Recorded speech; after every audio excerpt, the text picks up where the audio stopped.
Quand j'ai vu ma petite fille de 8 ans assise seule dans cet aéroport, son sac à dos rose entre ses jambes et ses yeux pleins de larmes qui ne coulaient pas, j'ai su que quelque chose en moi avait changé pour toujours. Je n'ai pas crié. Je n'ai pas couru. J'ai simplement marché vers elle, mon cœur battant si fort que je pensais que tout le monde autour de moi pouvait l'entendre. Lucie a levé les yeux et m'a reconnu. Ses lèvres tremblaient, mais elle n'a rien dit. Moi non plus. J'ai pris sa main, j'ai ramassé sa petite valise, et nous sommes sortis de là en silence. Sur mon téléphone, le SMS brillait encore comme une plaie ouverte. La famille a décidé qu'elle reste avec toi. N'essaie pas de nous contacter pendant le voyage. Ma belle-fille, Christine, l'avait envoyé à peine 30 minutes plus tôt. 30 minutes que ma petite fille avait attendu seule, entourée d'inconnus, pendant que son père, mon fils Daniel, montait à bord d'un vol en première classe avec sa femme et les 2 enfants de celle-ci. Il ne m'avait rien dit. Il n'avait pas demandé. Il m'avait simplement utilisé comme un point de chute pour ce qu'il ne voulait plus transporter. J'ai conduit tout le chemin du retour en silence. Lucie regardait par la fenêtre, les mains serrées sur ses genoux. Je pouvais sentir sa peur, sa confusion, sa honte. Cet enfant avait été abandonné comme si elle ne valait rien. Et le pire, c'est qu'elle savait déjà ce que cela signifiait. Ce n'était pas la première fois qu'il la laissait derrière eux. C'était juste la première fois qu'il le faisait si cruellement, si publiquement, si définitivement. Quand nous sommes arrivés chez moi, je lui ai préparé un chocolat chaud et je lui ai offert des biscuits. Elle a mangé tranquillement, avec des mouvements lents, comme si elle avait peur de faire du bruit. Je me suis assise en face d'elle et je l'ai observée. Lucie avait les cheveux bruns de sa mère, les yeux verts de mon fils, et une tristesse qu'aucun enfant ne devrait avoir à porter. Ses vêtements étaient propres mais usés, probablement des vêtements de seconde main des enfants de Christine. Ses chaussures avaient des semelles usées. Tout en elle criait la négligence, l'abandon, l'oubli.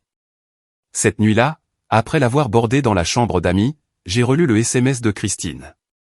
Puis j'ai ouvert l'historique des messages. Il y en avait plus, beaucoup plus. Depuis 2 ans, depuis que Daniel l'avait épousée, les signes étaient là. Des SMS où Christine se plaignait que Lucie était difficile, problématique, jalouse de ses enfants. Des SMS où Daniel me demandait de garder la petite de plus en plus souvent, toujours avec des excuses, un voyage d'affaires, une réunion importante, un week-end romantique. J'acceptais parce que j'aimais ma petite fille, parce qu'elle était tout ce qu'il me restait de mon ancienne belle-fille, la mère de Lucie, décédée dans un accident quand la petite n'avait que 4 ans. Il avait fallu 1 an à Daniel pour reconstruire sa vie. Il a rencontré Christine lors d'une conférence de travail. Elle était divorcée, avait 2 fils de 11 et 13 ans. Et selon mon fils, elle était parfaite. Ils se sont mariés vite. Trop vite. Et dès le premier jour, Christine a clairement fait savoir que Lucie était un problème. Elle ne le disait pas ouvertement, bien sûr. C'était plus subtil que ça. Des commentaires sur le fait que la petite était timide, silencieuse, peu sociable, sur le fait que ses fils étaient plus actifs, plus intelligents, mieux adaptés, sur le fait qu'il serait préférable que Lucie passe plus de temps avec moi parce que j'avais de l'expérience avec les enfants difficiles. Je n'ai jamais rien dit. J'ai ravalé ma colère, mes soupçons, mes peurs. Je pensais que les choses s'amélioreraient avec le temps. Je pensais que Daniel défendrait sa fille, mais il ne l'a pas fait. Chaque fois que Christine se plaignait, il hochait la tête. Chaque fois qu'elle suggérait que Lucie reste avec moi, il m'appelait pour me demander une faveur. Chaque fois que j'essayais de lui parler de la façon dont il traitait la petite, il changeait de sujet ou me disait que je ne comprenais pas à quel point il était difficile de former une famille recomposée. Maintenant, assise dans mon salon avec le téléphone à la main et le silence lourd de la nuit autour de moi, j'ai compris quelque chose que j'aurais dû comprendre depuis longtemps. Ce n'était pas un accident. Ce n'était pas un malentendu. C'était un plan. Christine avait convaincu Daniel que Lucie ne cadrait pas avec leur nouvelle famille. Et lui, mon propre fils, avait accepté d'abandonner sa fille dans un aéroport comme si elle était un vieux bagage. J'ai pris une profonde inspiration. Mes mains tremblaient, mais pas de peur. C'était autre chose. C'était de la clarté. C'était de la détermination. C'était la froide certitude que cela n'allait pas en rester là. Je me suis levé et j'ai marché jusqu'à la chambre où dormait Lucie. J'ai ouvert la porte doucement et je l'ai vue, recroquevillée sous les couvertures, serrant dans ses bras le seul animal en peluche qu'elle avait apporté dans sa valise, un lapin gris à l'oreille déchirée. Ce lapin avait appartenu à sa mère. C'était la seule chose qui restait à Lucie d'elle, et il l'avait laissée avec ça pour seule compagnie. J'ai fermé la porte et je suis retourné dans le salon. J'ai pris mon téléphone et j'ai ouvert ma liste de contacts. J'ai cherché un homme, Robert, mon avocat, mon ami depuis plus de 30 ans, un homme qui avait vu assez de cas de cruauté familiale pour savoir exactement quoi faire. Je lui ai envoyé un court SMS. J'ai besoin de te voir demain. Urgent. J'ai des preuves. Il a répondu en moins de 5 minutes. Je serai là à 9 heures. J'ai posé le téléphone et j'ai regardé par la fenêtre. Dehors, la ville était encore vivante, illuminée, indifférente. Mais à l'intérieur, dans ma poitrine, quelque chose s'était brisé et quelque chose d'autre était né. Je n'ai pas pleuré. Je n'ai pas crié. J'ai juste respiré, et j'ai attendu. Le lendemain matin, je me suis réveillé avant l'aube. Je n'avais pas bien dormi. Chaque fois que je fermais les yeux, je voyais le visage de Lucie à cet aéroport, ses petites mains agrippant son sac à dos, son regard perdu. Je me suis levé, j'ai fait du café et je me suis assise près de la fenêtre pour attendre le lever du soleil. La lumière est arrivée lentement, orange et douce, peignant les rues vides d'une lueur qui semblait être une promesse, mais je ne ressentais pas d'espoir. Je ressentais quelque chose de plus froid, de plus ferme. Je ressentais une détermination. Lucie s'est réveillée vers 7 heures. Je l'ai entendue bouger dans la chambre, ses pas lents et prudents. Quand elle est sortie, elle portait toujours les vêtements de la veille. Elle m'a regardé depuis le couloir comme si elle s'attendait à une réprimande, un cri, un rejet. Au lieu de cela, j'ai souri. « Bonjour, ma chérie. Tu veux des pancakes ?» Elle a hoché la tête sans parler. J'ai préparé le petit déjeuner pendant qu'elle était assise à la table de la cuisine, me regardant en silence. Quand j'ai posé l'assiette devant elle, elle a murmuré un « merci » presque inaudible. Nous avons mangé ensemble sans dire grand-chose de plus. Je ne voulais pas la presser. Je savais que les mots viendraient quand elle serait prête. À 9 heures précises, la sonnette a retenti. C'était Robert. Je l'ai fait entrer et je l'ai présenté à Lucie naturellement. C'est un ami à moi, chérie. Il va discuter avec moi un moment. Pourquoi ne regarderais-tu pas la télévision dans le salon ? Elle a hoché la tête et est partie sans rien demander. Robert et moi nous sommes assis dans la salle à manger. Il avait près de 70 ans, des cheveux gris parfaitement peignés, un costume sombre impeccable et un regard qui pouvait lire les mensonges à 1 kilomètre. Nous nous connaissions depuis que nos enfants fréquentaient la même école. Il s'était occupé de mon divorce il y a 30 ans. Je lui faisais plus confiance qu'à quiconque.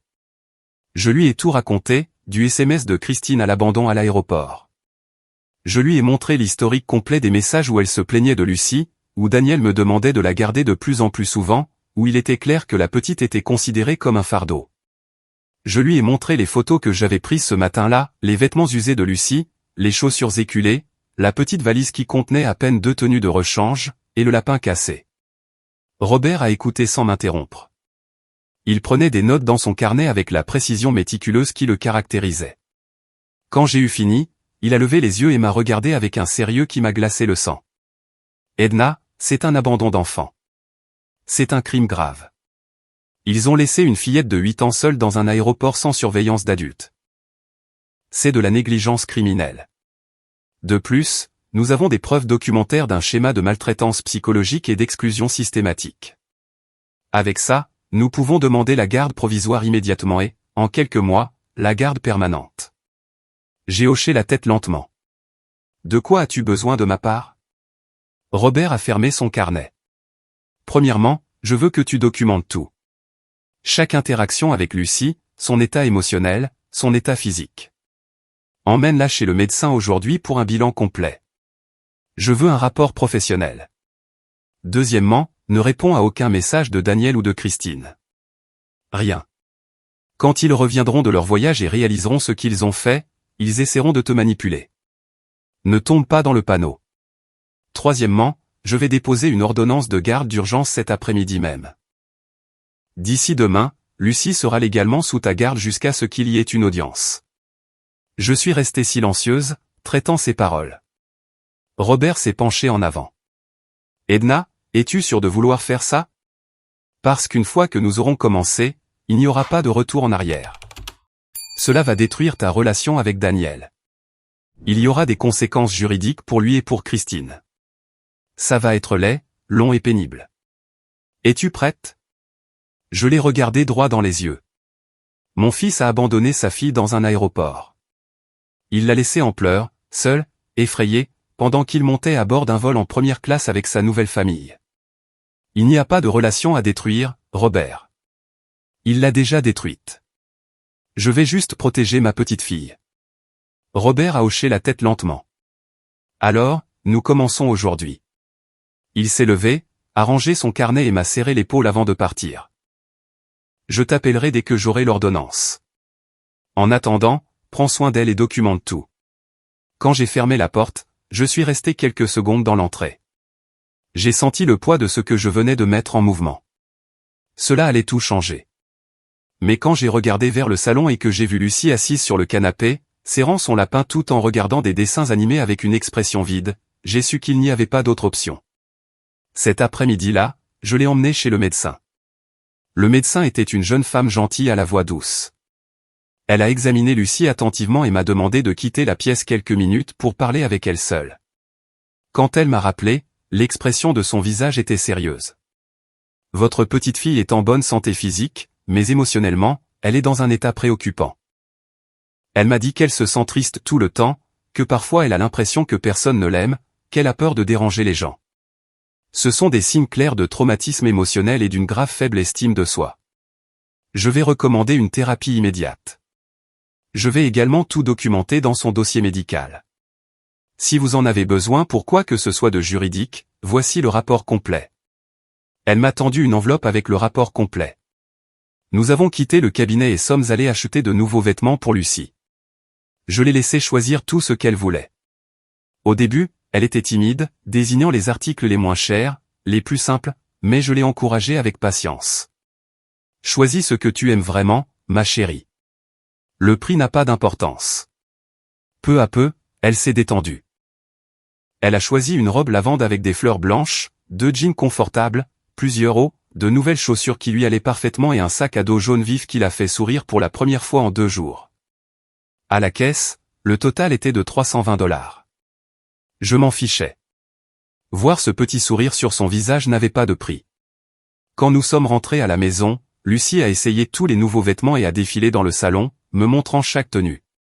J'ai applaudi et lui ai dit à quel point elle était belle. Pendant un instant, juste un bref et fragile instant, j'ai vu la fille qu'elle aurait toujours dû être, heureuse, confiante, aimée. Ce soir-là, nous avons mangé de la pizza et regardé un film ensemble. Lucie s'est endormie sur le canapé, blottie contre moi. Je l'ai portée délicatement jusqu'à son lit, l'ai bordée et l'ai embrassée sur le front. Au moment où je quittais la chambre, mon téléphone a vibré. C'était un SMS de Robert. Ordonnance de garde provisoire approuvée. Demain, c'est officiel. Bien joué, Edna. J'ai rangé le téléphone et je me suis assise dans l'obscurité de mon salon. Dehors, la ville continuait son rythme nocturne. Mais à l'intérieur, dans ma maison, quelque chose avait changé. Lucie était en sécurité. Elle était protégée. Et j'avais fait le premier pas sur un chemin que je savais long et difficile. Mais je n'avais pas peur. J'avais la clarté, et c'était suffisant. Les jours suivants se sont écoulés dans un calme étrange, presque irréel. Lucie et moi avons établi une routine simple. Nous prenions le petit déjeuner ensemble. Elle dessinait ou regardait la télévision pendant que je m'occupais de la maison. Nous déjeunions, nous allions nous promener dans le parc voisin, et le soir, nous lisions des histoires avant de dormir. Lentement, je l'ai vue commencer à se détendre. Ses épaules n'étaient plus aussi tendues. Ses réponses n'étaient plus des chuchotements. Elle a même commencé à me poser des questions sur des choses de tous les jours. Pourquoi le ciel était orange au coucher du soleil? Si nous pouvions planter des fleurs dans le jardin. Si nous pouvions avoir un chat un jour. Chaque question était une petite victoire. Chaque sourire, un miracle. Mais la nuit, quand elle dormait, je m'asseyais dans le salon avec un verre de vin et je laissais les souvenirs m'envahir. Je ne pouvais pas m'empêcher de penser à comment nous en étions arrivés là, à tous les moments que j'avais ignorés, tous les signes que j'avais manqués, toutes les fois où je m'étais tu alors que j'aurais dû crier. Je me suis souvenu de la première fois que j'ai rencontré Christine. C'était chez Daniel, un dîner de présentation qu'il avait organisé avec trop d'enthousiasme. Christine est arrivée avec ses 2 fils, Ethan et Franklin, 2 garçons bruyants et sur 2 qui ont pris possession du salon avec leur jeu et leur rire. Elle était élégante, avec un sourire parfait et des manières impeccables. Elle parlait de son travail dans le marketing, de ses voyages, et de combien il était merveilleux d'avoir trouvé Daniel après un divorce difficile. J'écoutais poliment, mais quelque chose en moi n'allait pas. Il y avait une froideur dans ses yeux quand elle regardait Lucie, une distance calculée. Ce soir-là, Lucie est restée silencieuse pendant tout le dîner. Elle était assise dans un coin de la table, mangeant lentement sans lever les yeux. Quand j'ai essayé de l'inclure dans la conversation, Christine m'a interrompu avec une anecdote sur ses propres enfants. Quand Lucie a renversé un peu d'eau, Christine a soupiré de ce genre de soupir qui en dit plus que 1000 mots. Daniel n'a rien dit. Il a juste nettoyé l'eau et a dit à Lucie d'être plus prudente. J'ai serré les poings sous la table, mais j'ai souri et j'ai continué à manger. Je ne voulais pas gâcher la soirée de mon fils.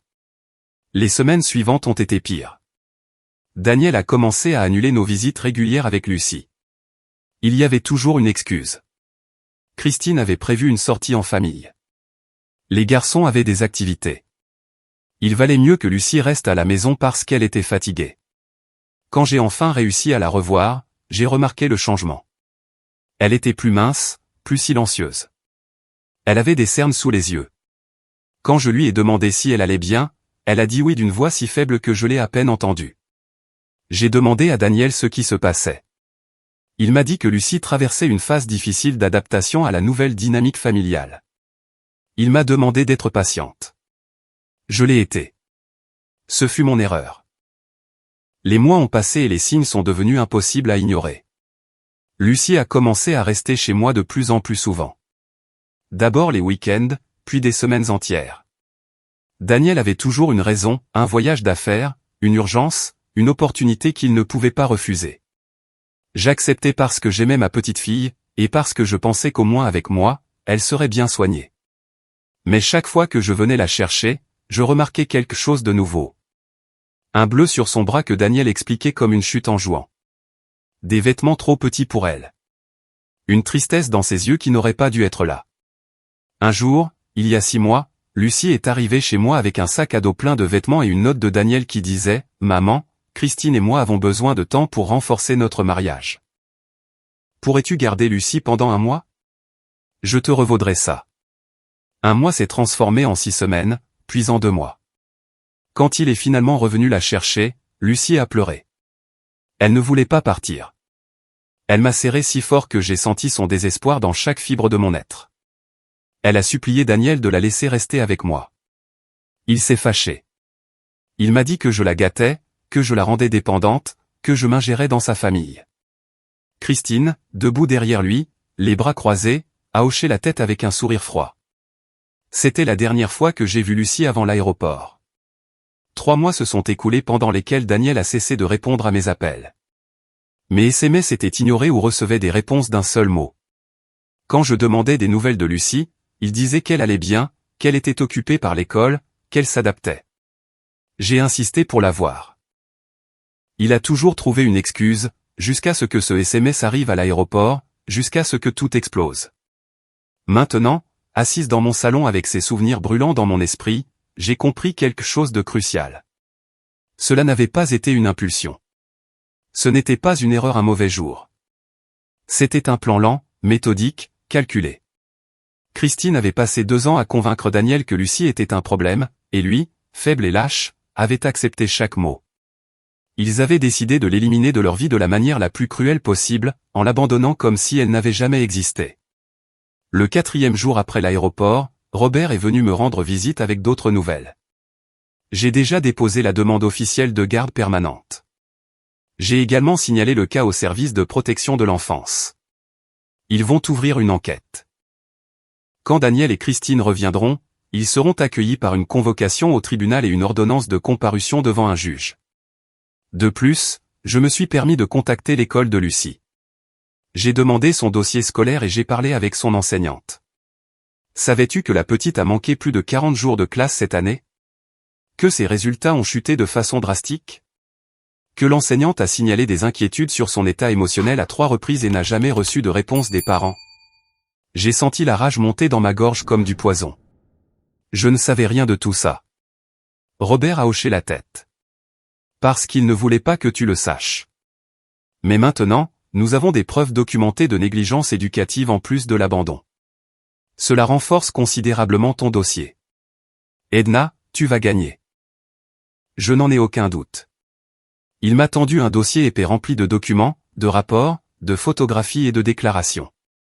Garde ça en lieu sûr et sois prête, car quand ils reviendront, la guerre va commencer. Cette nuit-là, alors que je rangeais le dossier dans mon coffre-fort, j'ai reçu un SMS. C'était de ma sœur, de là, qui vivait dans un autre état. Edna, est-ce que ce que m'a dit ta voisine est vrai? Que Lucie vit avec toi. Que s'est-il passé? Je lui ai tout expliqué par téléphone. De là à écouter en silence. Et quand j'ai eu fini, elle a juste dit, tu as bien fait. Ce garçon à nous s'est perdu. Mais tu ne vas pas perdre cette petite. Compte sur moi pour tout ce dont tu as besoin. Nous avons raccroché et j'ai ressenti un soulagement petit mais réel. Je n'étais pas seul dans cette épreuve. Les jours suivants ont été consacrés à la préparation. Robert m'a expliqué ce qu'il fallait dire et ne pas dire. Il m'a expliqué le processus judiciaire, les étapes qu'il suivrait, les réactions possibles de Daniel et Christine. Il m'a prévenu qu'ils essaieraient de me dépeindre comme une vieille femme manipulatrice, comme quelqu'un qui voulait voler la fille de Daniel par dépit. Il m'a dit qu'ils se défendraient avec des mensonges, qu'ils engageraient des avocats coûteux, qu'ils feraient tout leur possible pour renverser la situation. J'ai écouté chaque mot et je les ai stockés dans ma mémoire comme des munitions. Pendant ce temps, Lucie s'épanouissait. Chaque jour, elle était un peu plus animée. Elle a commencé à parler plus, à rire plus, à jouer dans le jardin avec une liberté qu'elle n'avait probablement pas ressentie depuis des années. Un après-midi, alors que nous plantions des fleurs ensemble, elle m'a regardé avec ses yeux verts si semblables à ceux de Daniel, et a demandé, « Mamie, est-ce que je peux rester avec toi pour toujours ?» J'ai senti mon cœur se briser et se réparer en même temps. Je vais faire tout ce qui est en mon pouvoir pour que cela se produise, ma chérie. Elle a souri et est retournée planter les fleurs. Je l'ai regardée avec un mélange d'amour et de détermination que je n'avais jamais ressenti auparavant. Cette fille méritait une vie. Elle méritait de l'amour. Elle méritait la sécurité. Et j'allais le lui donner, peu importe le prix. Cette nuit-là, pendant que Lucie dormait en serrant son lapin, je me suis assise pour écrire. J'ai noté tout ce dont je me souvenais. Chaque date, chaque conversation, chaque incident. J'ai écrit sur les bleus, les absences, les excuses, les mensonges. J'ai écrit jusqu'à ce que mes mains me fassent mal et que mes yeux soient fatigués, parce que je savais que chaque mot était une preuve, chaque souvenir une pièce à conviction, chaque détail une arme. Le 10e jour après l'abandon à l'aéroport, tout a changé. Il était 11 heures du matin quand mon téléphone a commencé à vibrer sans arrêt. Appels, SMS, notifications n'arrêtaient pas d'affluer. J'ai regardé l'écran et j'ai vu le nom de Daniel 1, 2, 5, 10 fois. Je n'ai pas répondu. Robert avait été clair avec moi. Aucun contact direct avant l'audience.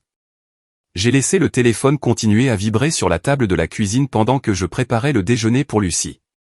Elle dessinait dans le salon, inconsciente du chaos qui allait éclater. Les SMS ont commencé à apparaître sur l'écran. Maman, qu'est-ce qui se passe? Pourquoi ai-je une convocation au tribunal? Appelle-moi immédiatement. C'est un malentendu. Tu ne peux pas me faire ça. Lucie est ma fille. Chaque SMS était plus désespéré que le précédent. Puis sont venus ceux de Christine. Edna, je ne sais pas ce que Lucie t'a raconté, mais elle exagère. C'est une enfant dramatique. Nous ne l'avons jamais abandonnée. Nous avions juste besoin de temps en famille sans complications. Si tu ne retires pas la plainte, tu vas le regretter. J'ai lu chaque mot avec un calme qui m'a surprise. Je ne ressentais pas de colère. Je ne ressentais pas de douleur. Je ressentais seulement une certitude froide et absolue. C'était exactement ce à quoi je m'attendais. J'ai fait des captures d'écran de chaque message et je les ai envoyés à Robert. Sa réponse a été immédiate. Parfait. Cela démontre une conscience de culpabilité et des menaces. Garde tout. 1 heure plus tard, un appel d'un numéro inconnu est arrivé. J'ai répondu avec prudence. C'était une femme qui s'est identifiée comme l'avocate de Daniel et Christine. Sa voix était professionnelle, froide, calculée. Madame Edna, mon nom est Monica King. Je représente votre fils Daniel et son épouse Christine dans cette affaire. J'aimerais discuter de la possibilité de parvenir à un accord à l'amiable avant que cela ne dégénère inutilement. J'ai écouté sans l'interrompre. Elle a continué, je comprends qu'il y a eu un malentendu à l'aéroport. Mes clients sont prêts à reconnaître qu'ils auraient pu mieux gérer la situation. Ils sont disposés à établir un calendrier de visite formel pour vous et à vous dédommager financièrement pour le désagrément. J'ai ri. C'était un rire sec et bref qui l'a prise par surprise. Dites à vos clients qu'abandonner une fillette de 8 ans dans un aéroport n'est pas un malentendu. C'est un crime. Et je ne suis pas intéressé par les visites ou l'argent. Je suis intéressé par la garde permanente de ma petite fille. Bonne journée. J'ai raccroché avant qu'elle ne puisse répondre. Ma main tremblait légèrement, mais pas de peur.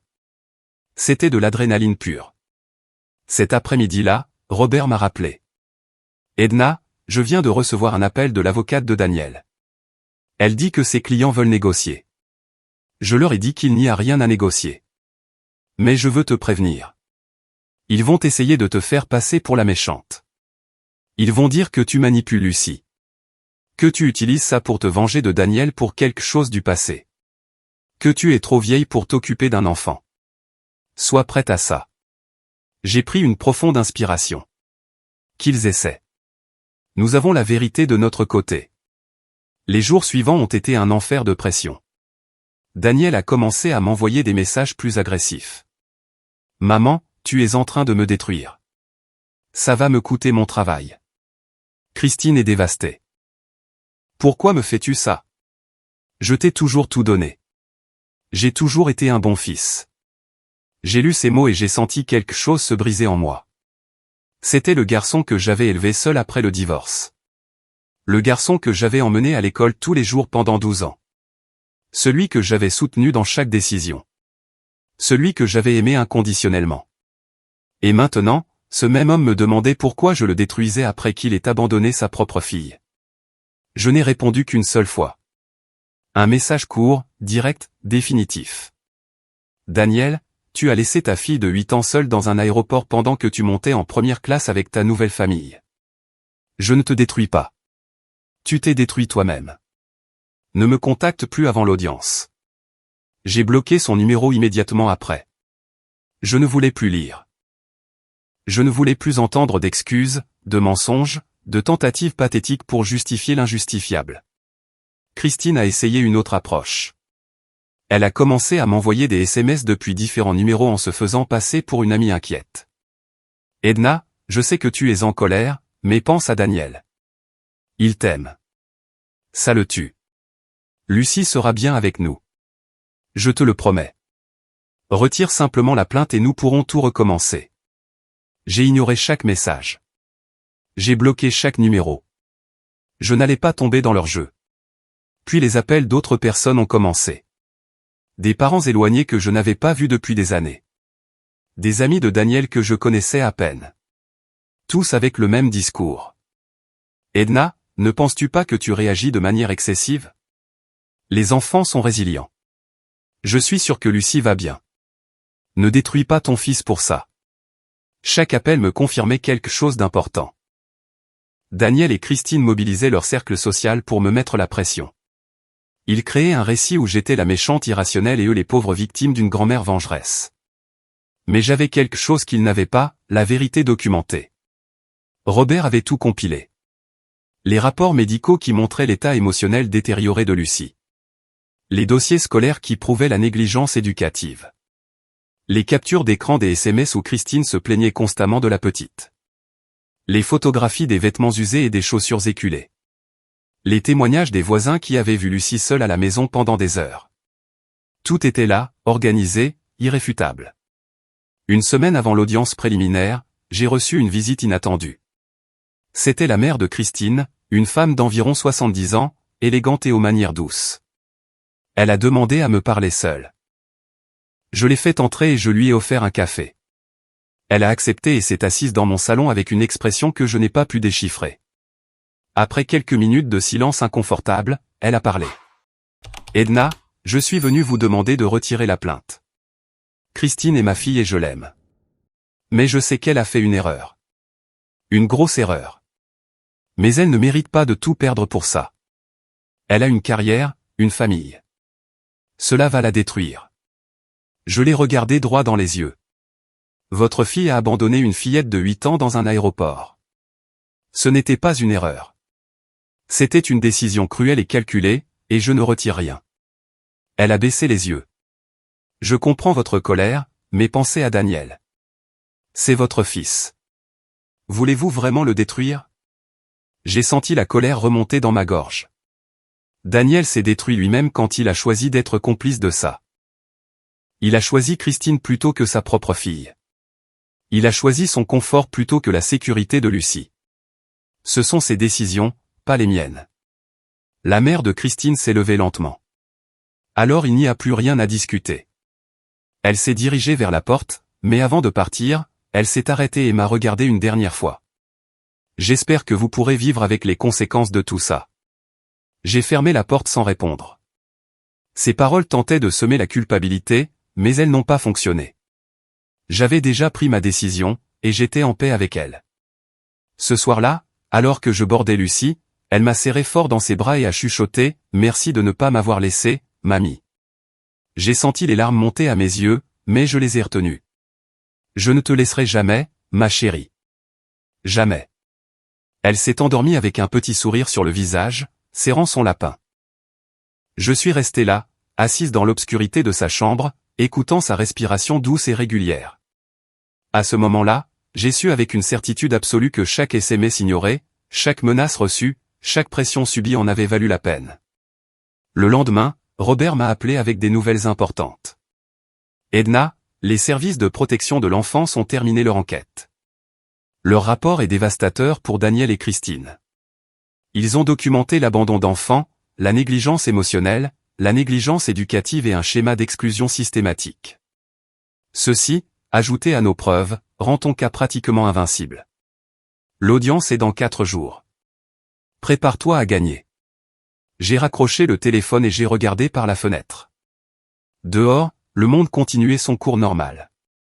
Mais à l'intérieur, dans ma poitrine, je sentais quelque chose de nouveau. Ce n'était pas de la colère. Ce n'était pas de la douleur. C'était la justice qui prenait forme. C'était la protection qui devenait réelle. C'était l'amour qui gagnait du terrain. Le matin de l'audience préliminaire s'est levé, gris et froid.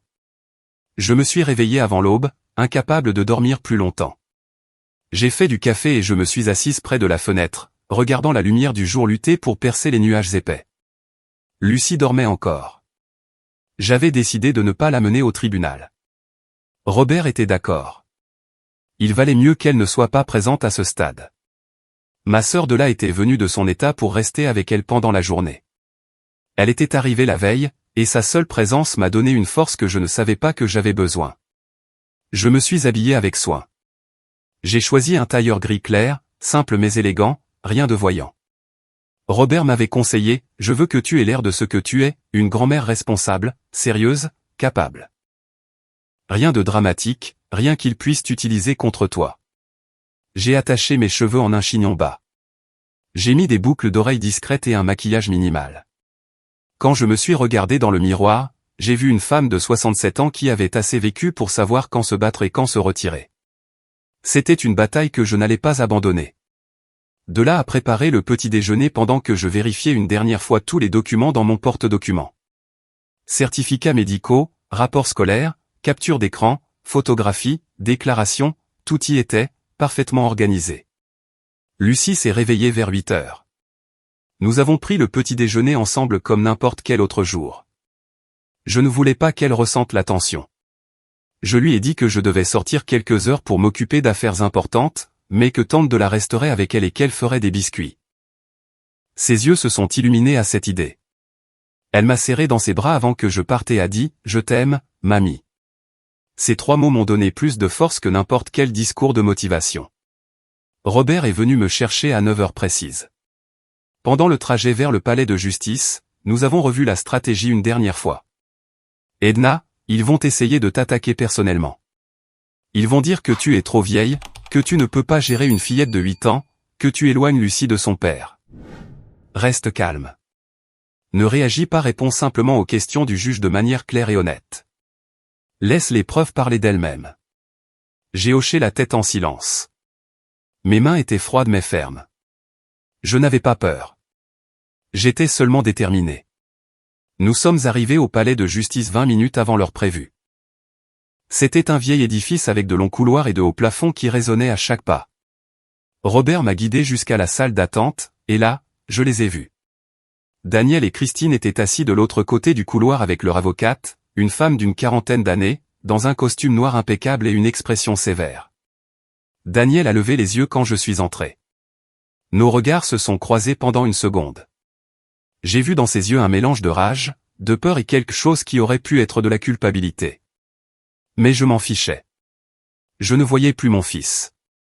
Je voyais un homme qui avait échoué à la chose la plus fondamentale, protéger sa propre fille. Christine m'a regardé avec un mépris ouvert. Elle portait une robe couleur crème, ses cheveux parfaitement coiffés, un maquillage impeccable. Elle ressemblait à un mannequin de magazine, mais je savais ce qu'il y avait derrière cette façade. Je connaissais sa cruauté. Je connaissais sa manipulation, et elle ne m'intimidait plus. Je me suis assise à côté de Robert sans la quitter des yeux. Nous avons attendu dans un silence tendu pendant 15 minutes qui ont semblé une éternité. Finalement, on nous a appelés dans la salle d'audience. Le juge était un homme d'une 60aine d'années, cheveux blancs, une expression sérieuse mais pas sévère. Il s'est présenté comme le juge Harrison.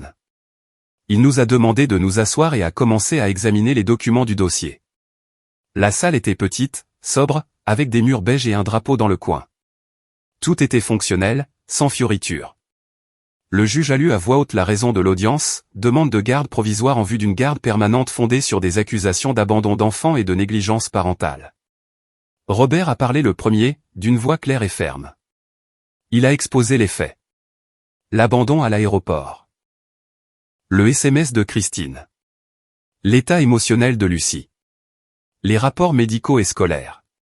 Le schéma documenté de négligence sur 2 ans. Il a présenté chaque preuve méthodiquement, photographie, SMS, témoignage. Il a parlé pendant 20 minutes sans s'arrêter, construisant un dossier si solide que j'ai senti l'air de la pièce devenir lourd. Le juge a écouté sans l'interrompre, prenant des notes occasionnelles avec une expression de plus en plus sérieuse. Puis ce fut le tour de l'avocate de Daniel et Christine. Elle s'est levée avec assurance et a commencé sa défense d'un ton doux mais ferme. Votre honneur, cette affaire est le résultat d'un malentendu qui a été exagéré par une grand-mère surprotectrice qui n'a pas su accepter que son fils refasse sa vie. Mon client, Monsieur Daniel, et son épouse Christine, sont des parents responsables qui ont pris une décision difficile dans un moment de stress.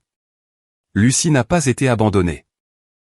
Elle a été temporairement confiée à la garde de sa grand-mère parce que la famille avait besoin de temps pour renforcer ses liens. Le message a peut-être été formulé de manière insensible, mais il ne constitue pas un crime. J'ai senti la colère commencer à bouillir dans mon estomac, mais je suis resté immobile. L'avocate a continué, de plus, nous tenons à souligner que Madame Edna a 67 ans. Bien que nous admirions son amour pour sa petite fille, nous nous interrogeons sur sa capacité physique et émotionnelle à élever une fillette de 8 ans pour les 10 prochaines années. Un enfant a besoin de parents jeunes et actifs, capables de lui offrir les opportunités qu'elle mérite. Mon client est prêt à établir un généreux calendrier de visite pour Madame Edna, mais nous croyons fermement que Lucie devrait être avec son père. Le juge a levé les yeux de ses documents. Maître, pouvez-vous m'expliquer pourquoi votre client a laissé une fillette de 8 ans seule dans un aéroport sans surveillance d'adulte jusqu'à l'arrivée de sa grand-mère? Combien de temps s'est écoulé entre l'abandon et l'arrivée de Madame Edna? L'avocate a hésité une seconde. Votre honneur, mon client a supposé que sa mère arriverait immédiatement. C'était une erreur de calcul, pas une intention malveillante. Le juge l'a interrompu. J'ai le rapport de l'aéroport ici. L'enfant est resté seul pendant 32 minutes. Pendant ce temps, elle aurait pu être kidnappée, blessée ou perdue. Me dites-vous que c'est une simple erreur de calcul? L'avocate a tenté de se reprendre. Votre honneur, nous comprenons que c'était une erreur grave. Mes clients sont profondément repentis et prêts à suivre des cours de parentalité si nécessaire, mais nous ne croyons pas qu'une seule erreur justifie de retirer la garde à un parent. Le juge a fermé le dossier devant lui et a enlevé ses lunettes. Maître, j'ai examiné le rapport des services de protection de l'enfance. Leur enquête documente non seulement cet incident, mais un schéma systématique de négligence qui s'étend sur 2 ans. Absences scolaires injustifiées, manque de suivi médical régulier, témoignages de voisins qui ont vu la mineure seule à la maison pendant des heures, rapport d'enseignants sur sa détérioration émotionnelle sans aucune réponse parentale. Ce n'est pas une erreur. C'est de la négligence. La salle est tombée dans le silence. Daniel et Christine ont échangé des regards nerveux. L'avocate a tenté une dernière fois. Votre honneur, nous demandons que mes clients soient autorisés à démontrer qu'ils peuvent s'améliorer, une opportunité de rectifier avant de prendre une décision aussi radicale que de retirer la garde. Le juge a secoué lentement la tête. On ne retire pas la garde. La garde se perd lorsque les parents manquent à leur responsabilité fondamentale de protéger leurs enfants. Et c'est exactement ce que je vois ici. Il s'est tourné vers Robert. Maître, votre cliente est-elle prête à assumer la garde provisoire de la mineure pendant que la demande de garde permanente est traitée? Robert s'est levé. Oui, votre honneur. Ma cliente s'occupe de sa petite fille depuis 2 semaines. La petite est stable, suit une thérapie et montre des signes clairs de rétablissement émotionnel. Nous avons tout le nécessaire, un espace adéquat, des ressources financières suffisantes et un environnement suréaimant. Le juge a hoché la tête. Très bien. Il a pris son marteau et a frappé la table une fois. Par la présente, j'accorde la garde provisoire de la mineure Lucie à sa grand-mère, Madame Edna, jusqu'à l'audience de garde permanente dans 90 jours. Pendant cette période, le père aura le droit à des visites supervisées 2 fois par mois, de 2 heures chacune, dans un centre désigné. Tout contact entre la mineure et Madame Christine est interdit jusqu'à nouvel ordre. De plus, j'ordonne une évaluation psychologique complète de la mineure et des parents avant la prochaine audience. Il a frappé à nouveau avec le marteau. La séance est levée. Je suis restée assise, traitant ce qui venait de se passer. J'avais gagné. La garde provisoire était à moi. Lucie était en sécurité. Robert m'a touché doucement le bras. On l'a fait, Edna. Je l'ai regardé et j'ai senti les larmes s'échapper enfin de mes yeux. Ce n'étaient pas des larmes de tristesse. C'étaient des larmes de soulagement, de victoire, de justice.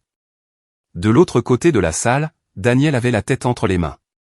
Christine pleurait de façon dramatique contre l'épaule de son avocate, mais je n'ai pas eu pitié d'eux. J'ai seulement ressenti de la paix. Nous avons quitté le palais de justice sous le ciel encore gris. Robert m'a brièvement étreinte. Maintenant vient la partie la plus importante, l'audience de garde permanente. Ils vont engager de meilleurs avocats. Ils vont essayer de discréditer chaque preuve, mais nous avons 90 jours pour renforcer encore plus notre dossier, et nous allons le faire. J'ai hoché la tête, respirant l'air froid du matin. Merci, Robert, pour tout. Il a souri. Ne me remercie pas. C'est la justice. Simplement la justice. Quand je suis rentré à la maison, Dela et Lucie étaient dans la cuisine en train de décorer des biscuits. Lucie a couru vers moi et m'a serré dans ses bras. Comment ça s'est passé, mamie? Je l'ai serré fort. Bien, ma chérie. Tout s'est bien passé. Elle a souri et est retournée à ses biscuits. Dela m'a regardé depuis la cuisine avec une expression qui disait tout. Nous avions gagné la première bataille, mais la guerre ne faisait que commencer. Les jours qui ont suivi l'audience ont été étrangement calmes, presque comme si le monde retenait son souffle, attendant le prochain mouvement. Lucie a continué à s'épanouir sous ma garde. Elle a commencé une thérapie avec une psychologue pour enfants recommandée par Robert, une femme chaleureuse nommée Dr Rodriguez, qui avait une capacité spéciale à se connecter avec les enfants traumatisés. Après la première séance, le médecin m'a prise à part et m'a dit, « Edna, cette fille a souffert plus que quiconque ne devrait souffrir à son âge, mais il y a de l'espoir. Avec de l'amour, de la stabilité et du temps, elle peut guérir complètement. » J'ai inscrit Lucie à l'école près de chez moi. Le premier jour, elle était nerveuse, s'agrippant à ma main alors que nous marchions vers le bâtiment. Mais sa nouvelle enseignante, Madame Masson, l'a accueillie avec une telle chaleur que j'ai vu les épaules de Lucie se détendre. Quand je suis venu la chercher cet après-midi-là, elle souriait. Je me suis fait une amie, mamie. Elle s'appelle Ashley. Elle m'a prêté ses crayons. Mon cœur s'est gonflé de joie. C'était de petites victoires, mais elles signifiaient tout. Cependant, le calme de ma vie contrastait avec le chaos que je savais se préparer dans la vie de Daniel et Christine. Robert me tenait informé. Ils ont engagé un grand cabinet, Edna, un de ceux qui facturent $500 de l'heure. Ils mettent le paquet. Je n'étais pas surprise. Daniel avait toujours été soucieux des apparences, d'impressionner les gens, de montrer qu'il pouvait payer pour le meilleur. Mais l'argent n'achète pas la vérité, et la vérité était de notre côté. Un après-midi, 2 semaines après l'audience, j'ai reçu un appel inattendu d'un numéro que je ne reconnaissais pas. J'ai hésité, mais j'ai répondu. C'était la voix d'une jeune femme, tremblante, effrayée. « Madame Edna ? Vous ne me connaissez pas, mais j'ai besoin de vous parler. Je m'appelle Patty. J'ai travaillé comme nounou pour votre fils et Christine pendant 6 mois l'année dernière. Mon cœur a commencé à battre plus vite. Dites-moi, Patty. » Elle a pris une profonde inspiration avant de continuer. J'ai vu comment il traitait Lucie. C'était horrible. C'est pour ça que j'ai démissionné. Mais maintenant, j'ai entendu parler de l'affaire et je sens que je dois dire la vérité. Je peux donner mon témoignage. J'ai immédiatement passé le téléphone à Robert. Il a parlé avec Patty pendant 1 heure. Quand il a raccroché, son expression était un mélange de satisfaction et de tristesse. Edna, cette femme a été témoin de choses terribles. Lucie était punie pour des choses insignifiantes alors que les enfants de Christine pouvaient faire ce qu'ils voulaient. Il la faisait manger seule après que tout le monde ait fini.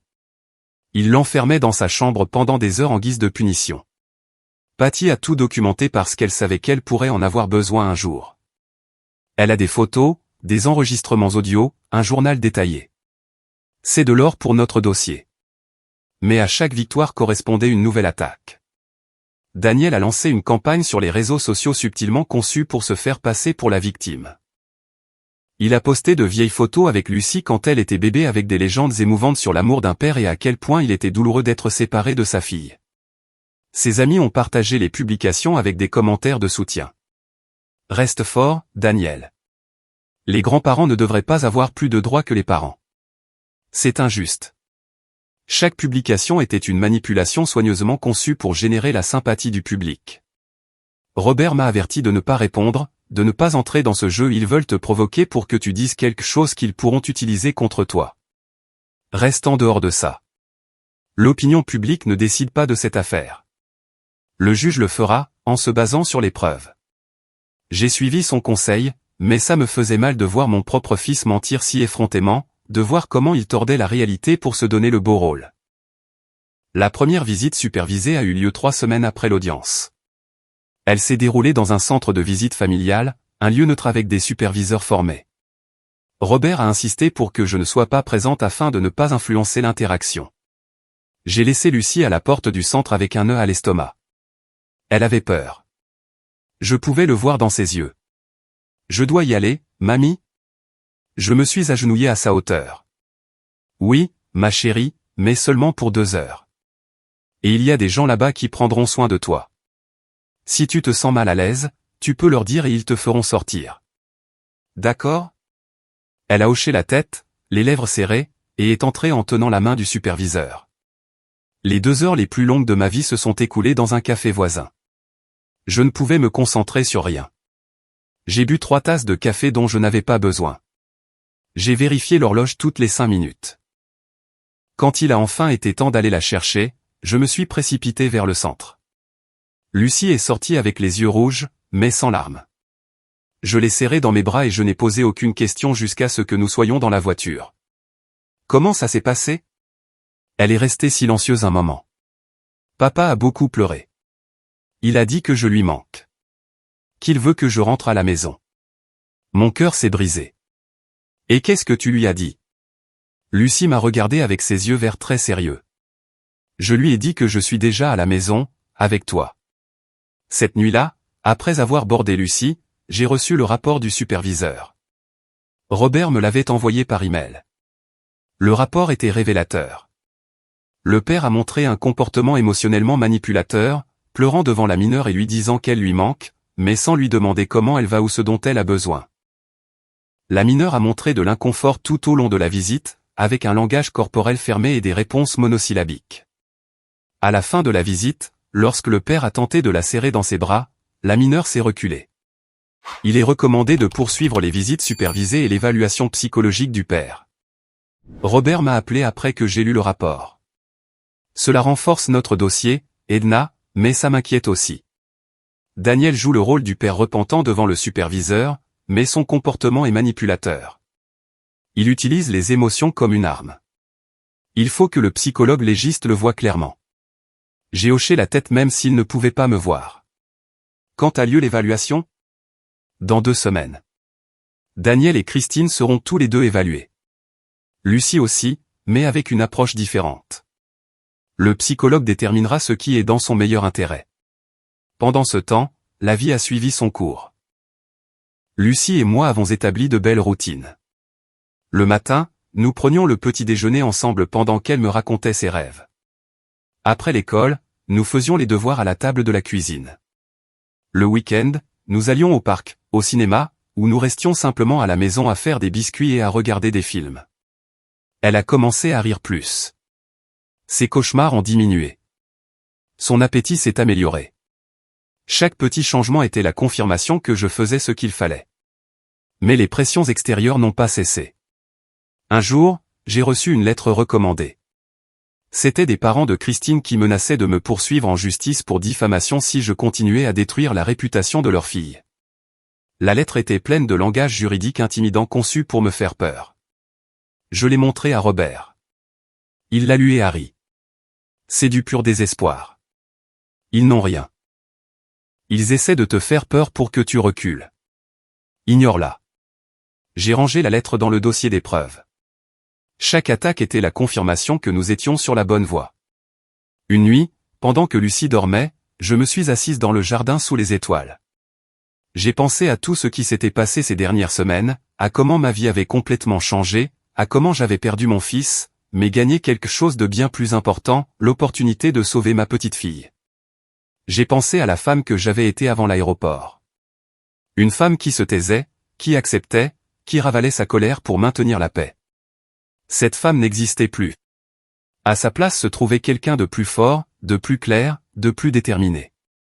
L'évaluation psychologique est arrivée comme prévu. Le docteur Evans était un homme sérieux d'une 50aine d'années avec des décennies d'expérience dans les affaires de garde.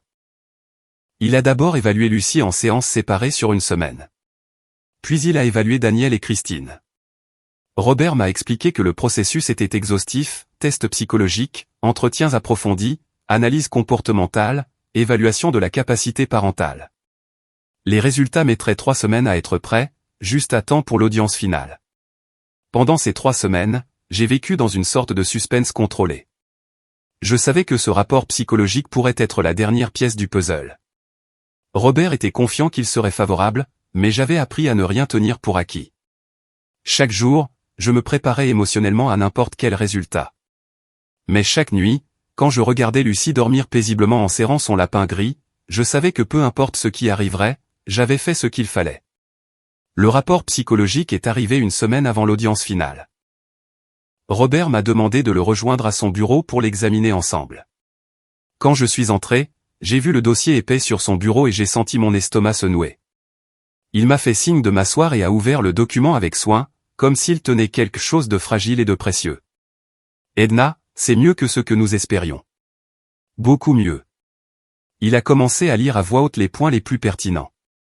Le docteur Evans avait conclu que Lucie présentait des signes clairs de traumatisme émotionnel compatible avec une négligence parentale prolongée et un rejet systématique. Le rapport décrivait comment la petite souffrait d'anxiété d'abandon, d'une grave faible estime de soi et de la peur d'exprimer ses besoins. Mais il documentait aussi quelque chose de crucial. Au cours des dernières semaines sous ma garde, Lucie avait montré une amélioration significative. Son niveau d'anxiété avait diminué. Son estime de soi commençait à se reconstruire. Et pour la première fois depuis des années, elle montrait des signes d'attachement sécurisant avec un adulte. Cet adulte, c'était moi. Robert est passé à l'évaluation de Daniel. Le psychologue avait identifié des traits préoccupants, incapacité à fixer des limites saines avec sa femme, tendance à privilégier son confort par rapport aux besoins de sa fille, et utilisation de la manipulation émotionnelle comme outil de contrôle. Le rapport citait des exemples spécifiques des séances, comment Daniel minimisait les inquiétudes concernant Lucie, comment il justifiait les actions de Christine, comment il n'avait jamais assumé la responsabilité directe de l'abandon à l'aéroport. La conclusion était dévastatrice, Daniel manquait de la capacité émotionnelle nécessaire pour prioriser le bien-être de sa fille par rapport à sa convenance personnelle. Mais l'évaluation de Christine était encore pire. Le docteur Evans avait utilisé des termes techniques que Robert m'a expliqués patiemment. Christine présentait des traits narcissiques prononcés, une incapacité à l'empathie authentique et une perception déformée de la réalité où elle était toujours la victime. Pendant les séances, elle avait blâmé Lucie d'être problématique, dramatique et jalouse. Elle n'a jamais montré de remords sincères pour l'abandon. Au lieu de cela, elle a insisté sur le fait que c'était une décision familiale nécessaire pour protéger ses propres enfants du comportement difficile de Lucie. Le psychologue a conclu que Christine représentait un risque actif pour le développement émotionnel sain de l'enfant. La recommandation finale du docteur Evans était claire et énergique, la garde permanente devait être accordée à la grand-mère paternelle. Le contact avec le père devait rester supervisé jusqu'à ce que Daniel termine une thérapie intensive et démontre sa capacité à prioriser les besoins de sa fille. Le contact avec Christine devait être interdit indéfiniment. Robert a fermé le rapport et m'a regardé avec un sourire. Edna, avec ça, on gagne. Il n'y a aucun doute. J'ai quitté son bureau en ressentant un mélange de soulagement et de tristesse. Soulagement parce que Lucie serait en sécurité avec moi. Tristesse parce que ce rapport confirmait quelque chose que je savais déjà, mais qui faisait mal à lire en termes officiels. Mon fils avait échoué en tant que père. Le garçon que j'avais élevé, celui que j'avais aimé inconditionnellement, avait choisi son confort plutôt que sa propre fille, et maintenant il faisait face aux conséquences de ce choix. Les jours précédant l'audience finale ont été tendus. Daniel et Christine ont fait une dernière tentative désespérée pour renverser la situation. Leur nouvelle équipe juridique a déposé une motion demandant que le rapport psychologique soit rejeté, arguant que le docteur Evans était partial. Le juge a rejeté la motion en moins de 24 heures. Ensuite, ils ont essayé de présenter des témoignages d'amis et de parents qui déclareraient que Daniel était un père aimant. Robert a contré avec les témoignages de l'ancienne nounou Patty, de l'enseignante de Lucie et de 3 voisins qui avaient été témoins de la négligence. La nuit avant l'audience, j'ai à peine dormi. Je suis resté éveillé à penser à tout le chemin parcouru depuis ce jour à l'aéroport. Presque 4 mois s'étaient écoulés. 4 mois au cours desquels j'avais mené chaque bataille, documenté chaque détail, protégé ma petite fille avec une férocité que je ne me connaissais pas. J'ai pensé à la femme que j'avais été avant, silencieuse, conciliante, évitant les conflits. Cette femme était morte à l'aéroport. À sa place, quelqu'un de plus fort était né. Le matin de l'audience finale s'est levé, clair et lumineux. Le contraste avec le jour gris de la première audience était presque symbolique. Je portais le même tailleur gris, mais cette fois je me sentais différente, plus confiante, plus préparée. Lucie est de nouveau restée avec Della, qui était revenue pour me soutenir. Avant que je parte, Lucie m'a serré fort dans ses bras. « Tu vas gagner, mamie. » Je le sais. Sa confiance m'a donné la force dont j'avais besoin. Le palais de justice était plus bondé cette fois-ci. Robert a expliqué que c'était normal pour les audiences finales de garde. Daniel et Christine sont arrivés avec leur équipe juridique, 3 avocats cette fois, tous avec des porte-documents coûteux et des expressions sérieuses. Christine portait une robe sombre et ses cheveux attachés, essayant de projeter le sérieux et le remords. Mais je connaissais la vérité derrière ce masque. Daniel a complètement évité mon regard. Il avait l'air hagard, plus mince, avec de profonds cernes. Une partie de moi avait pitié de lui, mais c'était une toute petite partie. Le juge Harrison est entré, et nous nous sommes tous levés. La salle est tombée dans un silence absolu. Il a examiné ses documents pendant ce qui a semblé une éternité avant de parler. Nous sommes parvenus à l'audience finale de garde dans l'affaire de la mineure Lucie. J'ai examiné en profondeur tous les documents présentés, y compris le rapport psychologique du docteur Evans, les témoignages et les preuves documentaires des 2 parties. C'est une décision que je ne prends pas à la légère, car elle affecte l'avenir d'une fillette de 8 ans. Mon cœur battait si fort que j'étais sûr que tout le monde pouvait l'entendre. Le juge a continué, dans les affaires de garde, ma seule considération est le meilleur intérêt du mineur. Il ne s'agit pas de punir les parents ou de récompenser les grands-parents. Il s'agit de déterminer où cet enfant sera le plus en sécurité, le plus aimé, le plus protégé. Il a fait une pause et a regardé directement Daniel. Monsieur Daniel, vous avez abandonné votre fille de 8 ans dans un aéroport public sans surveillance d'adultes. Cet acte seul démontre un manque de jugement alarmant. Mais ce qui m'inquiète encore plus, c'est le schéma de négligence documenté sur 2 ans, absences scolaires injustifiées, manque de suivi médical, détérioration émotionnelle ignorée et multiples témoignages de maltraitance psychologique. Daniel a baissé la tête. Le juge s'est tourné vers Christine. Madame Christine, le rapport psychologique est clair concernant votre rôle dans cette situation. Votre incapacité à éprouver de l'empathie pour un enfant vulnérable, votre déni de responsabilité et votre blâme persistant de la victime me conduisent à conclure que vous représentez un risque actif pour le bien-être de cette mineure. Christine a ouvert la bouche pour protester, mais son avocat l'a arrêté d'un geste. Le juge a pris son marteau. Par conséquent, je suis parvenu aux conclusions suivantes. Premièrement, la garde légale permanente de la mineure Lucie est accordée à sa grand-mère, Madame Edna, avec effet immédiat. Deuxièmement, le père, Daniel, aura droit à des visites supervisées une fois par mois pendant 2 heures jusqu'à ce qu'il termine un programme de thérapie intensive d'au moins 6 mois, et qu'un psychologue certifie qu'il est sûr d'augmenter le contact. Troisièmement, tout contact entre la mineure et Madame Christine est interdit jusqu'à ce que la mineure atteigne l'âge de 18 ans ou jusqu'à ce qu'un psychologue détermine qu'un tel contact ne présente aucun risque.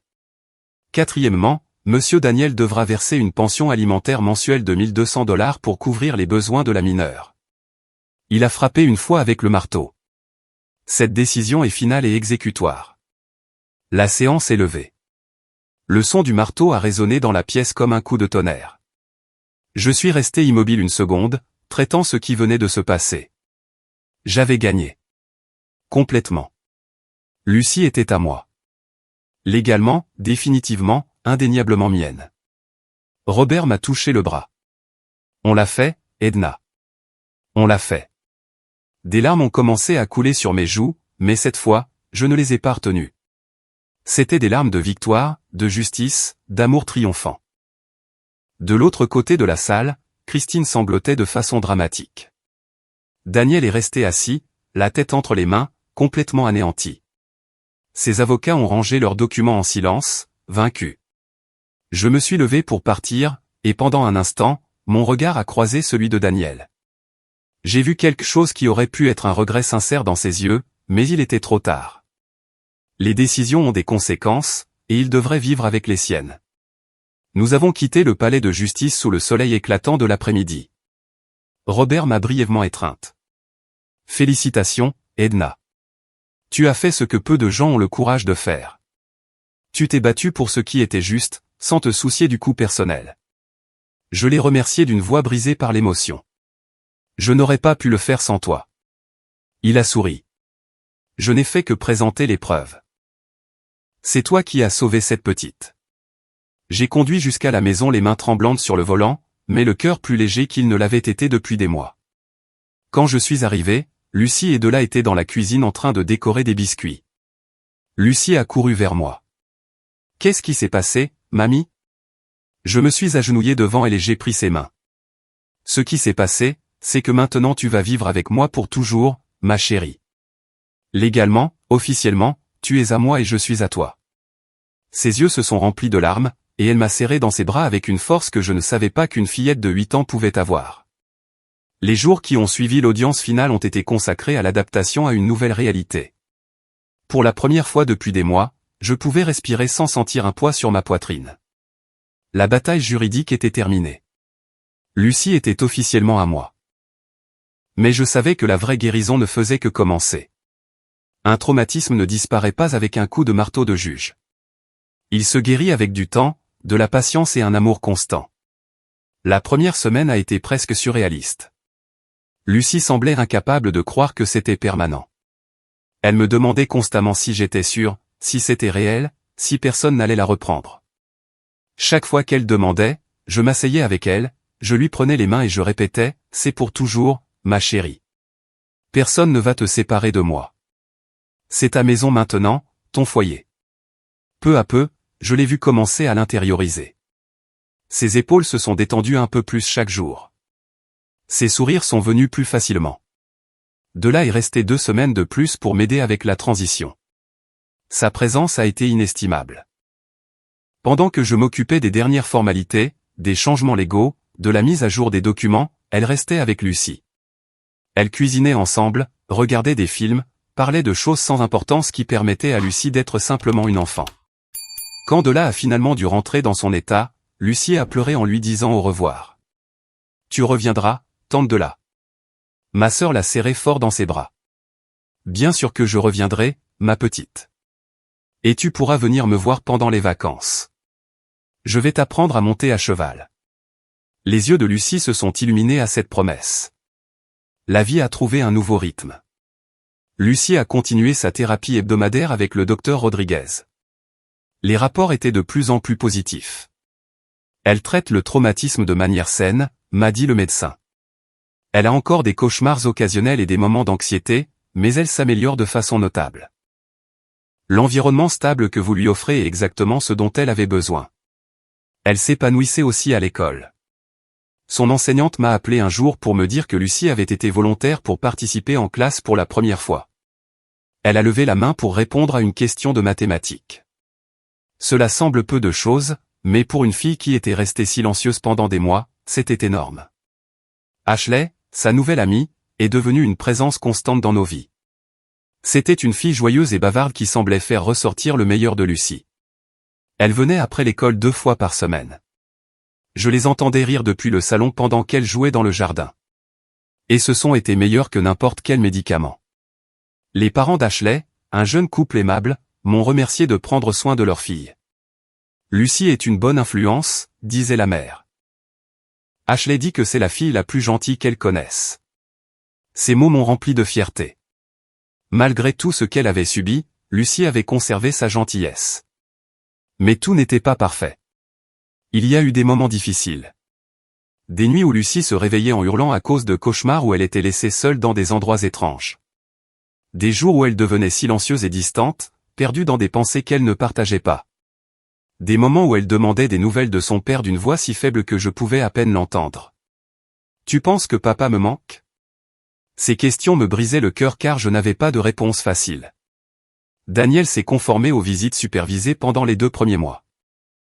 Il venait au centre une fois par mois, ponctuel, avec des cadeaux qui semblaient achetés à la va-vite, des poupées que Lucie n'avait jamais demandées, des livres trop avancés pour son âge, des chocolats chers qu'elle mangeait par politesse.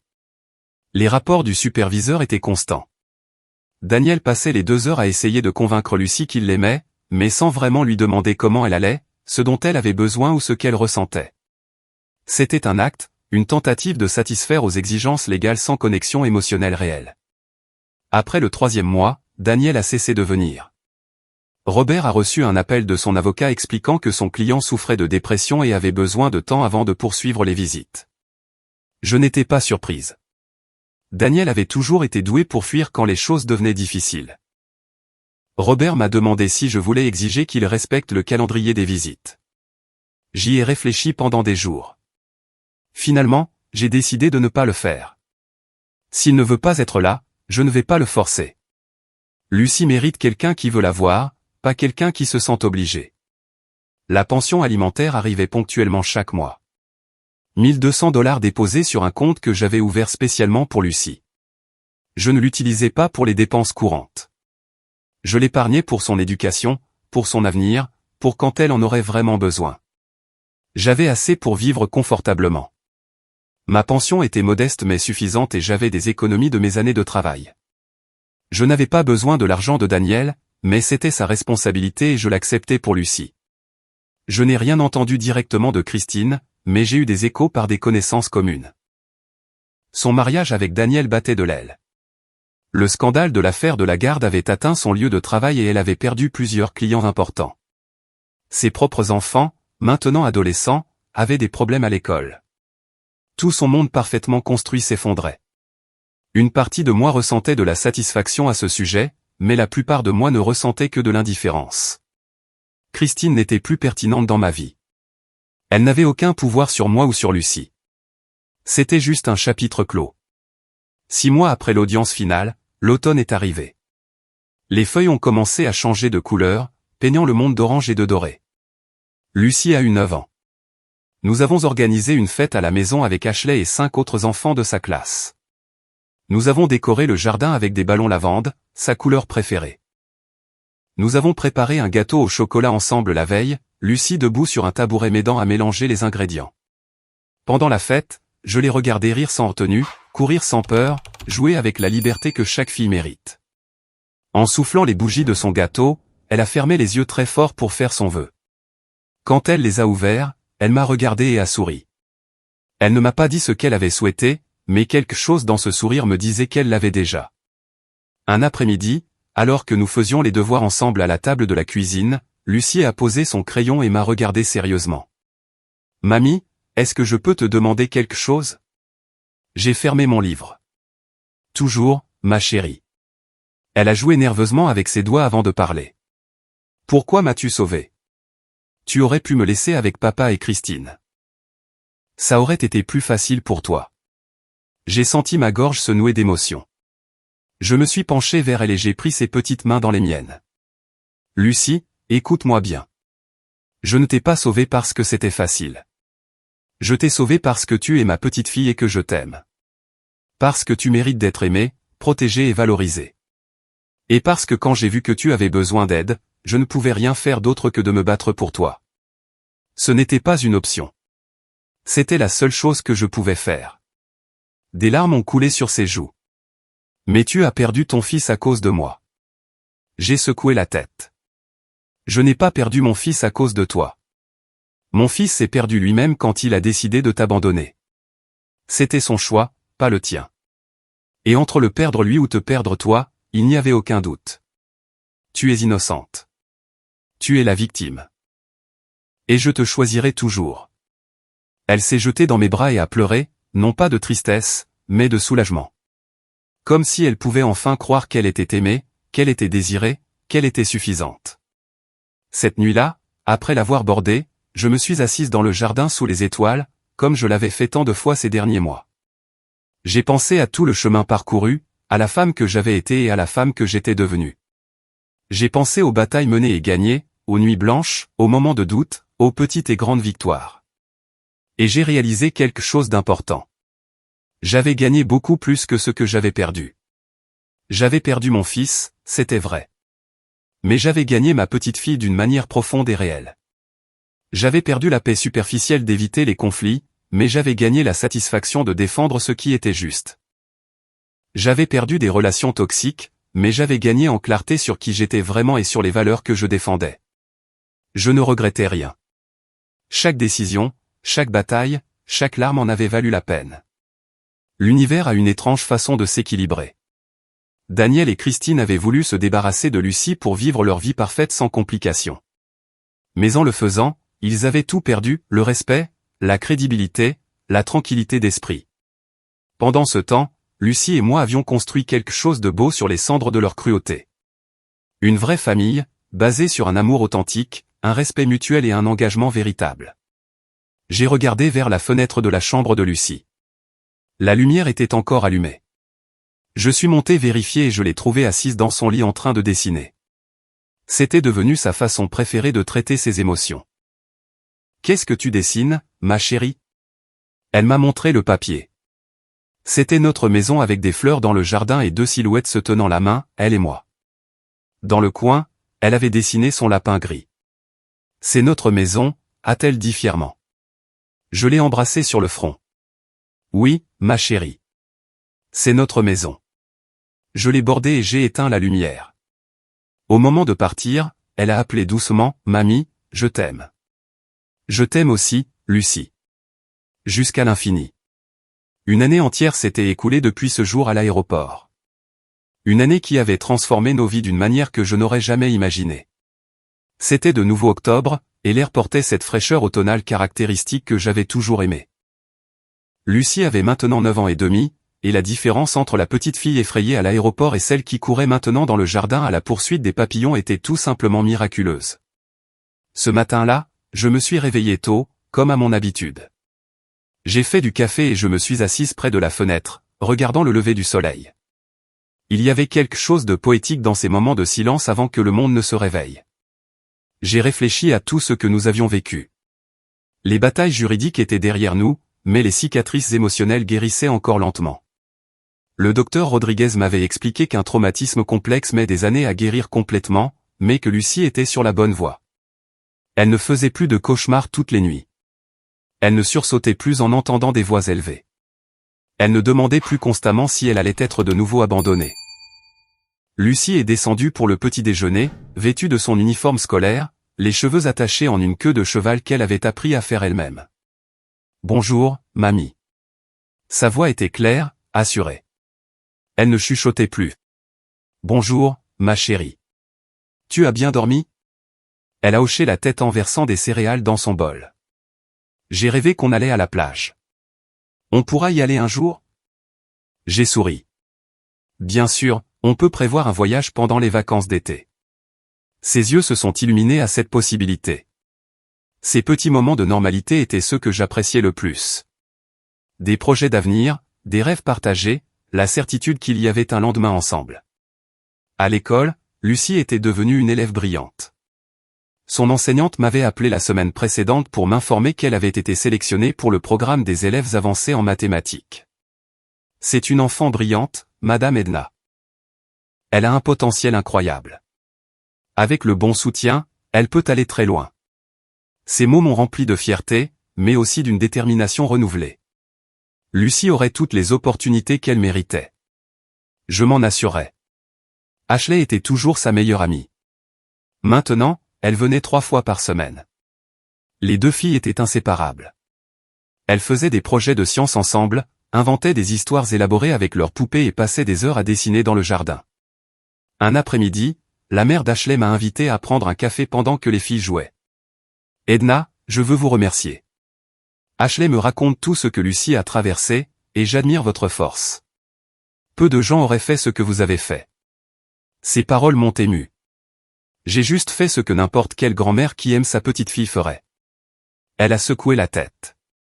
Non, beaucoup auraient détourné le regard. Beaucoup auraient évité le conflit. Vous vous êtes battu, et cette petite a de la chance de vous avoir. J'ai eu peu de nouvelles de Daniel pendant cette année. Il payait la pension alimentaire religieusement, mais les visites n'ont jamais repris. Robert m'a informé qu'il avait commencé une thérapie comme l'avait ordonné le juge, mais que le processus était lent. Il fait face à sa propre culpabilité, Edna. Selon son thérapeute, il commence à comprendre l'ampleur de ce qu'il a fait, mais le chemin est long. Je n'ai pas ressenti de satisfaction en entendant cela. J'ai seulement ressenti une tristesse lointaine pour l'homme que mon fils était devenu. Le garçon brillant et aimant que j'avais élevé s'était perdu à un moment donné, et je ne savais pas si je le retrouverais un jour. Christine, en revanche, avait complètement disparu de nos vies. Robert m'a dit qu'elle et Daniel avaient divorcé 6 mois après l'audience finale. Le mariage n'avait pas survécu au poids de leurs propres décisions. Elle avait déménagé dans un autre état avec ses enfants, cherchant à tout recommencer loin du scandale. Je n'ai rien ressenti en apprenant cette nouvelle. Christine était hors de propos. Elle n'occupait aucune place dans mon esprit ou dans mon cœur. Un samedi après-midi, alors que Lucie et moi faisions des biscuits, j'ai reçu un appel inattendu. C'était Daniel. Mon cœur s'est emballé quand j'ai vu son nom sur l'écran.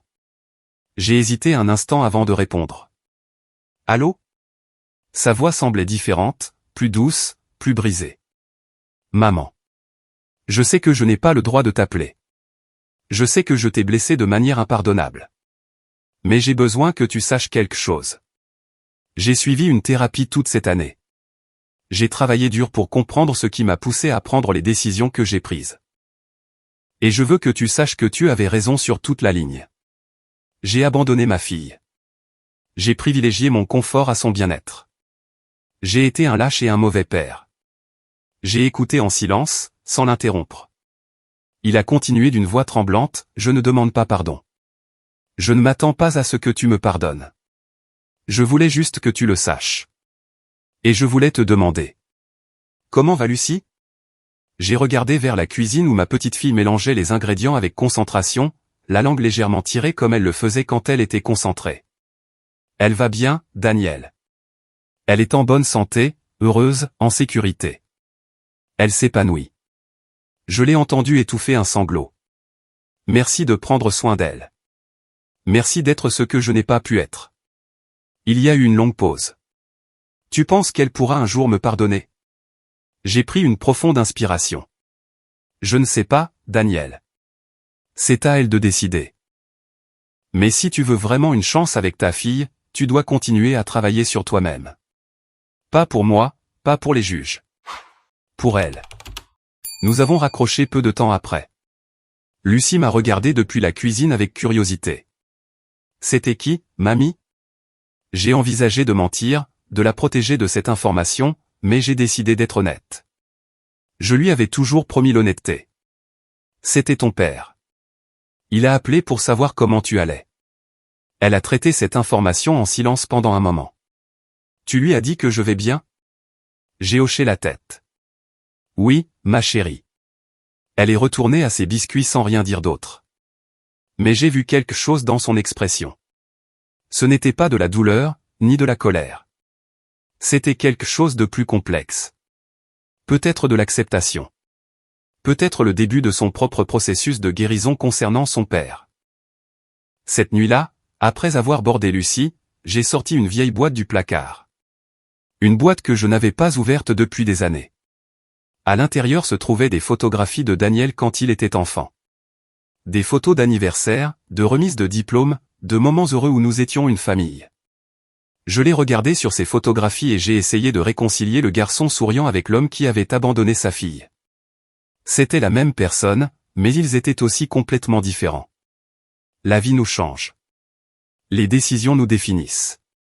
Daniel avait pris les siennes, et maintenant il vivait avec les conséquences. J'ai rangé à nouveau la boîte, non pas avec colère ou tristesse, juste avec acceptation. Mon fils avait choisi son chemin. J'avais choisi le mien. Et Lucie, avec le temps, choisirait aussi le sien. Mon travail était de lui donner les outils pour faire ce choix à partir d'un lieu de guérison et de force, non de douleur et d'abandon.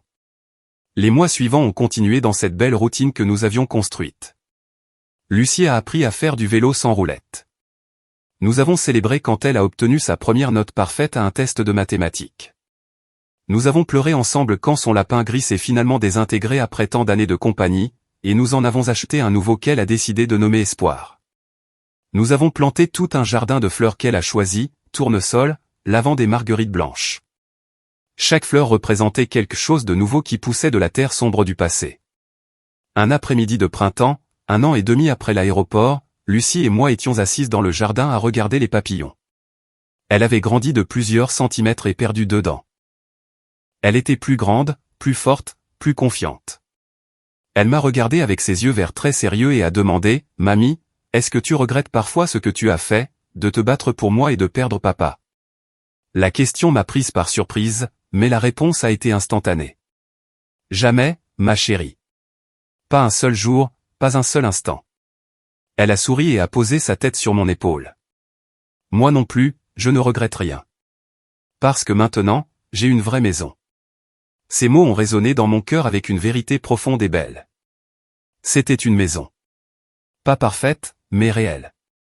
Pas sans cicatrices, mais avec un amour abondant. Pas sans douleur, mais avec une guérison constante. J'ai regardé vers l'horizon où le soleil commençait à se coucher, peignant le ciel d'orange et de rose. J'ai pensé à la femme que j'étais avant l'aéroport. Silencieuse, conciliante, évitant les vagues. Cette femme était morte. À sa place, était né quelqu'un qui savait se battre, défendre, aimer avec férocité. Je ne regrettais pas cette transformation. Elle m'avait coûté mon fils, mais elle m'avait donné quelque chose de plus précieux, ma propre force, ma propre voix, et l'opportunité de sauver ma petite fille. Lucie s'est levée et a couru vers le jardin, poursuivant un papillon jaune.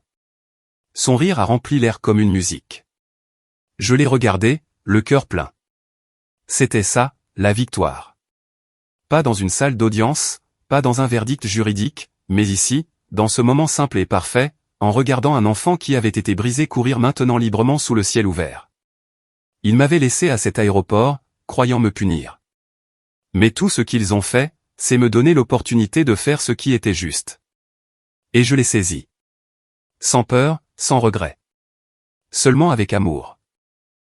Et alors que le soleil se couchait et que les étoiles commençaient à apparaître, j'ai su avec une certitude absolue que j'avais gagné tout ce qui comptait.